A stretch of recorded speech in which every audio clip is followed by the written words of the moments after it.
آخر یہ بے پناہ کامیابی اور دولت، اس کا راز کیا ہے؟ یہ سوال تو شاید صدیوں پرانا ہے، جب سے انسان نے کسی دوسرے کو خود سے زیادہ کامیاب دیکھا ہوگا۔ بالکل، اور ہر کوئی اس کا جواب ڈھونڈ رہا ہے۔ آج ہم جس کتاب پر بات کرنے والے ہیں وہ اسی راز کو کھولنے کا دعویٰ کرتی ہے۔ نیپولین ہل کی شہرہ آفاق کتاب تھنک اینڈ گرو رچ۔ اس کتاب نے دنیا بھر میں لاکھوں کروڑوں لوگوں کی زندگیوں کو بدلا ہے۔ جی، اور اس کی بنیاد ہی بہت دلچسپ ہے۔ وہ کیا ہے؟ اصل میں کہانی یہ ہے کہ 20ویں صدی کے شروع میں امریکہ کے امیر ترین شخص اینڈریو کارنیگی نے ایک نوجوان صحافی نیپولین ہل کو بلایا، اور کارنیگی نے ہل کو ایک چیلنج دیا، ایک مشن جس پر اگلے 20 سال لگنے تھے۔ 20 سال؟ مطلب کسی کی آدھی زندگی لگ گئی۔ ایسا کیا کام تھا؟ کام یہ تھا کہ ہل اس وقت کے 500 سے زیادہ کامیاب ترین لوگوں جیسے ہنری فورڈ، تھامس ایڈیسن، ان سب کے انٹرویوز کرے، ان کی زندگیوں کو پڑھے اور کامیابی کا کوئی مشترکہ فارمولا یا فلسفہ تلاش کرے۔ اچھا، کارنیگی یہ مانتے تھے کہ کامیابی کا کوئی فارمولا ہوتا ہے، یہ کوئی اتفاق نہیں ہے؟ بالکل، ان کا یہی ماننا تھا کہ اس کے کچھ اصول ہوتے ہیں جنہیں سیکھا اور سکھایا جا سکتا ہے۔ تو کیا ہل نے وہ فارمولا ڈھونڈ نکالا 20 سال کی محنت کے بعد؟ جی بالکل، انہوں نے نہ صرف وہ فارمولا دریافت کیا بلکہ اسے اس کتاب کے شکل میں دنیا کے سامنے پیش کر دیا۔ اور دیکھیں، یہ صرف پیسہ کمانے کے بارے میں نہیں ہے۔ نہیں، یہ زندگی میں کسی بھی مقصد کو حاصل کرنے کا ایک مکمل ذہنی نقشہ ہے۔ کتاب ایک ایسے راز کے گرد گھومتی ہے جس کا ذکر بار بار اشاروں میں ہوتا ہے، لیکن اسے کبھی کھول کر بیان نہیں کیا جاتا، تاکہ پڑھنے والا اسے خود سمجھے۔ بالکل۔ آج ہم اسی راز سے پردہ اٹھانے والے کچھ بنیادی اصولوں اور ان کے پیچھے کی کہانیوں پر تفصیل سے بات کریں گے۔ چلیں پھر شروع کرتے ہیں۔ کتاب کا پہلا اور شاید سب سے اہم اصول ہے خواہش، لیکن یہ کوئی عام خواہش نہیں، جیسے کاش میرے پاس گاڑی ہوتی۔ نہیں، بالکل نہیں۔ کتاب اسے کہتی ہے شدید جلا دینے والی خواہش، a burning desire۔ یہ تو سننے میں ہی بہت شدید لگتا ہے۔ اور یہی اس کا مقصد ہے۔ ہل کے مطابق ہر عظیم کامیابی کی شروعات ایک شدید خواہش کے ہوتی ہے۔ یہ امید یا آرزو سے بہت آگے کی چیز ہے۔ اچھا، تو خواہش اور آرزو میں کیا فرق ہے؟ آرزو کرنا تو ایک غیر فعال عمل ہے، آپ بس امید کرتے ہیں، لیکن شدید خواہش ایک فعال متحرک قوت ہے۔ یہ ایک جنون ہے، ایک ایسی سوچ جو آپ کے ذہن پر ہر وقت حاوی رہے۔ اس کو سمجھانے کے لیے کتاب میں ایڈون سی بارنس کی کہانی ہے جو مجھے بہت دلچسپ لگی۔ ایک ایسا نوجوان جس کے پاس کچھ بھی نہیں تھا، لیکن اس نے ذہن میں ٹھان لیا تھا کہ وہ مشہور موجد تھامس ایڈیسن کا بزنس پارٹنر بنے گا۔ جی، اور ملازم نہیں، پارٹنر۔ یہی تو بات ہے، یہ خود اعتمادی کی انتہا ہے۔ بالکل، اور جب وہ ایڈیسن کے دفتر پہنچا تو اس کی حالت ایسی تھی کہ اسے کوئی بھی دیکھ کر بھگا دیتا۔ اس کے پاس ٹرین کے ٹکٹ کے پیسے بھی نہیں تھے، وہ مال گاڑی میں چھپ کر آیا تھا۔ لیکن پھر بھی ایڈیسن نے اس سے ملاقات کی۔ جی، ایڈیسن نے بعد میں بتایا کہ اس کی آنکھوں میں ایک ایسی چمک اور عزم تھا جس نے مجھے اسے موقع دینے پر مجبور کر دیا۔ اس نے نوکری نہیں، شراکت داری مانگی تھی۔ لیکن ایڈیسن نے اسے فوراً پارٹنر تو نہیں بنا لیا ہوگا؟ نہیں، بالکل نہیں۔ ایڈیسن نے اسے لیبارٹری میں ایک بہت ہی معمولی سی صفائی کی نوکری دے دی۔ اور وہ مان گیا؟ وہ مان گیا۔ مہینوں سالوں گزر گئے، بارنز وہیں کام کرتا رہا، لیکن اس نے اپنا مقصد کبھی نظروں سے اوجھل نہیں ہونے دیا۔ وہ موقع کے انتظار کر رہا تھا۔ اس نے اپنے ذہن میں واپسی کے تمام راستے، تمام بحری جہاز جلا دیے تھے۔ یعنی اس کے پاس کامیابی کے علاوہ کوئی دوسرا راستہ تھا ہی نہیں؟ بالکل، اور پھر اسے موقع ملا۔ ایڈیسن نے ایک نئی ڈکٹیشن مشین ایجاد کی، لیکن اس کے اپنے سیلز کے ماہرین اسے بیچ نہیں پا رہے تھے۔ وہ کہتے تھے اسے کوئی نہیں خریدے گا۔ اور تب بارن سامنے آیا۔ جی، اور اس نے کہا میں اسے بیچوں گا۔ اور چونکہ اس کے ذہن میں یہ خیال برسوں سے پک رہا تھا، اس نے اس مشین کو اتنی کامیابی سے بیچا کہ ایڈیسن نے اسے پورے ملک میں اس مشین کو فروخت کرنے کا کانٹریکٹ دے دیا۔ واہ! اسی ایک موقع نے اسے وہ دولت اور شہرت دی جس کا اس نے خواب دیکھا تھا۔ اس کی کہانی کا سبق یہ ہے کہ جب آپ کی خواہش اتنی شدید ہو کہ آپ پیچھے ہٹنے کے تمام راستے ختم کر دیں، تو کائنات آپ کو آگے بڑھنے کا راستہ دینے پر مجبور ہو جاتی ہے۔ ٹھیک ہے، تو بارنز کے پاس شدید خواہش تھی، لیکن کیا ہوتا ہے جب آپ کے پاس خواہش بھی ہو اور آپ کوشش بھی کریں لیکن پھر بھی ناکام ہو جائیں؟ زندگی میں اکثر ایسا ہی ہوتا ہے۔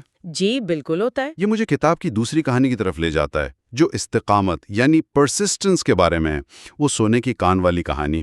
ہاں، آر یو ڈاربی اور اس کے چاچا کی کہانی یہ استقامت کی اہمیت کو سمجھانے کے لیے ایک بہترین مثال ہے۔ انہوں نے کولوراڈو میں سونے کی کان کے حقوق خریدے، سامان لیا اور کام شروع کر دیا۔ جی، اور شروع میں انہیں سونا ملا بھی، جس سے ان کی امیدیں بہت بڑھ گئی۔ لیکن پھر اچانک سونے کی وہ رگ غائب ہو گئی۔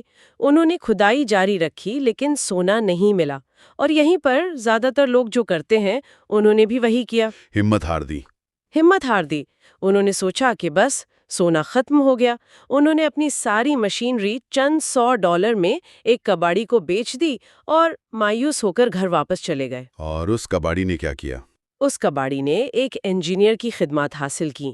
انجینئر نے جگہ کا معائنہ کیا اور بتایا کہ وہ لوگ جہاں کھدائی روک کر گئے تھے، سونے کی اصل کان وہاں سے صرف 3 فٹ نیچے تھی۔ صرف 3 فٹ؟ یہ سوچ کر ہی تکلیف ہوتی ہے کہ وہ لاکھوں ڈالر سے صرف اتنے سے فاصلے پر تھے۔ بالکل، لیکن اس کہانی کا اصل نقطہ ڈاربی کی ناکامی نہیں، بلکہ اس ناکامی سے اس کا سیکھنا ہے۔ اچھا، اس نے کیا سیکھا؟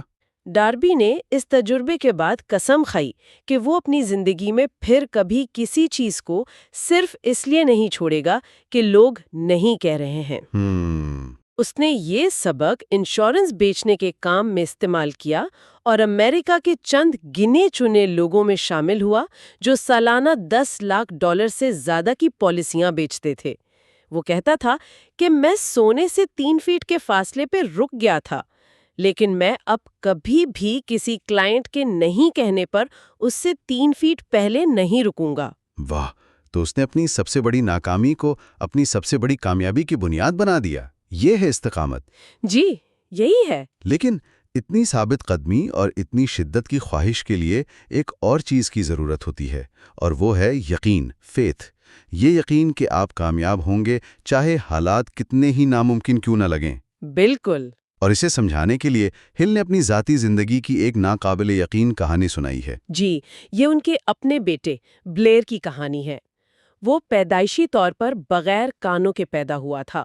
ڈاکٹروں نے فوراً اعلان کر دیا کہ یہ بچہ زندگی بھر نہ سن سکے گا اور نہ بول سکے گا۔ ایک منٹ، ڈاکٹروں نے مکمل طور پہ امید چھوڑ دی تھی اور ہل نے اس حقیقت کو ماننے سے انکار کر دیا؟ انہوں نے صرف انکار ہی نہیں کیا، بلکہ اس کے بالکل برعکس ایک یقین اپنے اندر پیدا کر لیا۔ انہوں نے اپنے لیے ایک شدید خواہش پیدا کی کہ ان کا بیٹا نہ صرف سنے گا بلکہ بولے گا بھی۔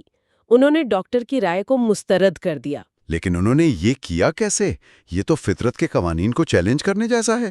ہل کا ماننا تھا کہ وہ اپنے بیٹے کے لاشعوری ذہن تک یہ یقین پہنچا سکتے ہیں۔ وہ روزانہ اپنے سوتے ہوئے بیٹے کو کہانیاں سناتے اور اسے بار بار یہ بتاتے کہ وہ ایک دن سنے گا، بولے گا اور ایک نارمل زندگی گزارے گا۔ وہ اس کے ذہن میں کامیابی کے بیج بو رہے تھے۔ بالکل۔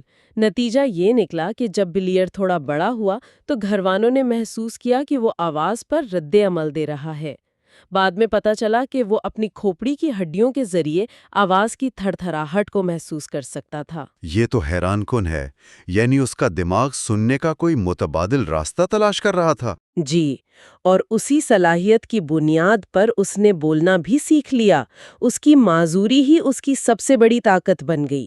بعد میں جب وہ کالج میں تھا تو اس کی کہانی سے متاثر ہو کر ایک کمپنی نے اس کے لیے ایک خصوصی ہیئرنگ ایڈ بنایا، جس سے وہ سننے کے قابل ہو گیا۔ جی، تقریباً نارمل لوگوں کی طرح۔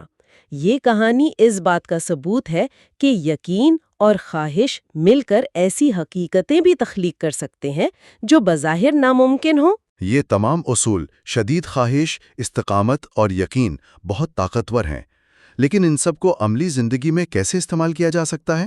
اچھا سوال ہے۔ مطلب یہ سب نظریاتی باتیں تو اچھی لگتی ہیں، لیکن ایک عام انسان انہیں اپنی زندگی میں کیسے لاگو کرے؟ اس کے لیے کتاب میں ایک بہت ہی عملی 6 نقاطی فارمولہ دیا گیا ہے۔ یہ وہ حصہ ہے جہاں نظریہ عمل میں بدلتا ہے۔ اچھا، وہ کیا ہے؟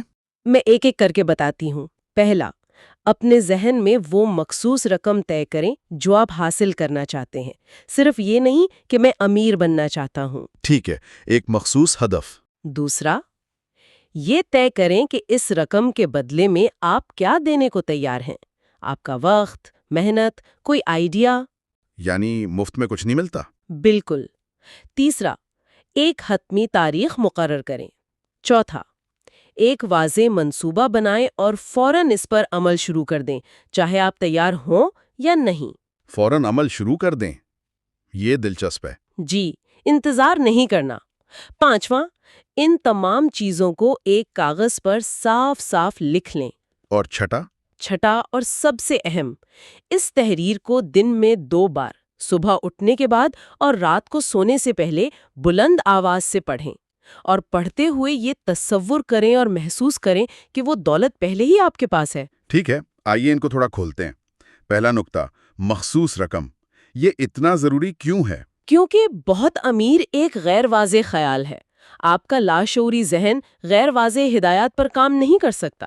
جب آپ ایک مخصوص ہدف دیتے ہیں تو آپ اپنے دماغ کو ایک واضح منزل دے رہے ہوتے ہیں۔ جی پی ایس میں پتہ ڈالنے کی طرح۔ بالکل وہی مثال ہے۔ اب دوسرا نقطہ، آپ بدلے میں کیا دیں گے؟ یہ مفت میں کچھ حاصل کرنے والی سوچ کو جڑ سے اکھاڑ دیتا ہے۔ لیکن اگر کوئی سوچے کہ میرے پاس دینے کو کچھ ہے ہی نہیں؟ یہ ایک عام سوچ ہے، لیکن ہل کے مطابق ہر شخص کے پاس دینے کو کچھ نہ کچھ ہوتا ہے۔ یہ آپ کا وقت ہو سکتا ہے، آپ کی محنت، کوئی ہنر، یا سب سے بڑھ کر ایک نیا آئیڈیا۔ صحیح۔ یہ اصول آپ کو صرف چیزیں لینے کا نہیں سوچنے دیتا، بلکہ کچھ بنانے کا، کچھ دینے کا سوچنے پر مجبور کرتا ہے۔ اور چوتھا نقطہ مجھے بہت دلچسپ لگا، فوراً عمل شروع کر دیں چاہے آپ تیار ہوں یا نہیں۔ یہ تو عام مشورے کے خلاف ہے۔ جی، کیونکہ ہل کا کہنا ہے کہ مکمل تیاری یا پرفیکٹ پلان جیسی کوئی چیز نہیں ہوتی۔ لوگ اکثر بہترین موقع یا بہترین پلان کے انتظار میں کبھی شروع ہی نہیں کر پاتے۔ تو بس شروع کر دیں۔ بس شروع کر دیں، راستے میں سیکھیں اور اپنے منصوبے کو بہتر بناتے جائیں۔ رفتار بہت اہم ہے۔ اور آخری 2 نکات، اسے لکھنا اور دن میں 2 بار پڑھنا۔ کچھ لوگوں کو یہ عجیب لگ سکتا ہے، اس کے پیچھے کیا نفسیات ہے؟ یہ آٹو سجیشن یا خود تلقینی ہے۔ جب آپ اپنے مقصد کو لکھتے ہیں اور اسے بار بار بلند آواز سے پڑھتے ہیں اور ساتھ میں تصور بھی کرتے ہیں، تو آپ براہ راست اپنے لاشعوری ذہن کو پروگرام کر رہے ہوتے ہیں۔ اچھا۔ جب آپ کا لاشعور اس بات پر یقین کر لیتا ہے کہ آپ یہ مقصد حاصل کر سکتے ہیں، تو وہ ان مواقع، لوگوں اور وسائل کو آپ کی طرف کھینچنا شروع کر دیتا ہے جو اس مقصد کو حقیقت بنانے کے لیے ضروری ہیں۔ یہ جادو نہیں، یہ آپ کے دماغ کو ایک خاص فریکوینسی پر ٹیون کرنے جیسا ہے۔ آپ نے بالکل صحیح کہا۔ تو خلاصہ یہ ہے کہ ہم نے شدید خواہش، اٹل یقین اور استقامت پر بات کی۔ یہ اس فلسفے کے بنیادی ستون معلوم ہوتے ہیں۔ بلا شبہ۔ کتاب کا نچوڑ یہی ہے کہ ہمارے خیالات، خاص طور پر جب ان میں جذبات اور یقین شامل ہو جائے، بہت طاقتور چیزیں ہیں۔ جب ان میں مقصد کی وضاحت، استقامت اور ایک جلا دینے والی خواہش شامل ہو جائے تو وہ ٹھوس حقیقت میں بدل سکتے ہیں۔ یہ صرف مثبت سوچنا نہیں ہے، بلکہ ایک فعال، مرکوز ذہنی حالت اپنانا ہے۔ بالکل، ایک پرعزم ذہنی حالت۔ اس گفتگو کو ختم کرتے ہوئے سننے والوں کے لیے کوئی آخری سوچ جس پر وہ غور کر سکیں۔ کتاب میں ناکامی کی 30 سے زیادہ وجوہات بیان کی گئی ہیں۔ ان میں سے ایک سب سے عام اور سب سے خطرناک وجہ ہے دوستوں، رشتہ داروں اور معاشرے کی رائے سے متاثر ہو جانا۔ لوگ کیا کہیں گے؟ جی، لوگ کیا کہیں گے یہ سوچ کر اپنے خوابوں کو ترک کر دینا۔ سوچنے کی بات یہ ہے کہ تاریخ میں کتنے عظیم خیالات، کتنی شاندار ایجادات صرف اس لیے دنیا کے سامنے نہیں آ سکیں کیونکہ کسی نے اپنے دوست یا رشتہ دار کی نیک نیتی پر مبنی منفی رائے کو سن کر ہمت ہار دی۔ یہ تو گہری بات ہے۔ اور ہمارے اپنے ذہن میں وہ کون سے خواب ہیں جنہیں ہمیں اس بیرونی اثر سے بچانے کی ضرورت ہے؟